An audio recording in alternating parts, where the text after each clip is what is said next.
মহানবী সাল্লাল্লাহু আলাইহি ওয়াসাল্লামের ইন্তেকালের পর কষ্ট পেয়ে মদিনা ছেড়ে যান হযরত বেলাল রাদিয়াল্লাহু তাআলা আনহু। এরপর থেকে তিনি আর আজান দেননি। পরবর্তীতে হযরত হাসান ও হুসেন রাদিয়াল্লাহু তাআলা আনহু-এর অনুরোধে একদিন আজান দিতে গিয়ে জ্ঞান হারান তিনি। কিন্তু কেন হঠাৎ জ্ঞান হারিয়েছিলেন হযরত বেলাল রাদিয়াল্লাহু তাআলা আনহু?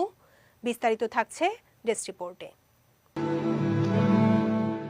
রাসূল সাল্লাল্লাহু আলাইহি ওয়াসাল্লাম পৃথিবী ছেড়ে যাওয়ার পর হযরত বেলাল রাদিয়াল্লাহু তাআলা আনহু প্রায় পাগলের মতো হয়ে পড়েন।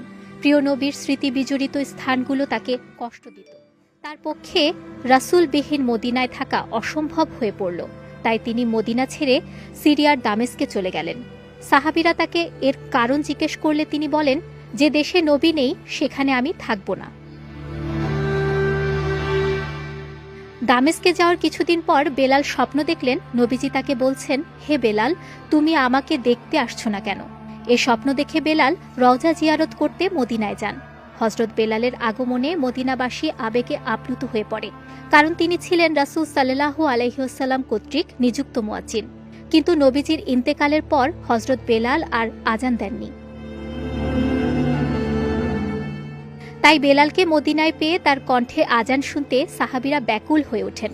তারা তাকে আজান দেওয়ার অনুরোধ জানালেন, কিন্তু অপারগতা প্রকাশ করে বেলাল বলেন, আমাকে আজান দিতে বলো না, কারণ আজান দিতে গিয়ে আশহাদু আন্না মুহাম্মাদুর রাসূলুল্লাহ বলার সময় মসজিদের মিম্বারের বাইরে যখন প্রিয় নবীকে দেখতে পাবো না, তখন আমি সহ্য করতে পারবো না। পরবর্তীতে নবীজির দৌহিত্র হাসান এবং হুসেন রাদিয়াল্লাহু তাআলা আনহুর অনুরোধে তিনি আজান দিতে রাজি হন। হযরত বেলালের মধুর কণ্ঠে আজান শুনে সাহাবায়ে কেরাম নবীজির স্মৃতির স্মরণে কেঁদে ফেললেন। কিন্তু আজানের মাঝেই হযরত বেলাল রাদিয়াল্লাহু তাআলা আনহু অজ্ঞান হয়ে যান। জ্ঞান ফেরার পর তিনি বলেন, আশহাদু আন্না মুহাম্মাদুর রাসূলুল্লাহ বলার সময় মসজিদের মিম্বারের বাইরে প্রিয় নবীকে দেখতে না পেয়ে আমি জ্ঞান হারিয়ে ফেলি। বিজয় টিভি নিউজ ডেস্ক।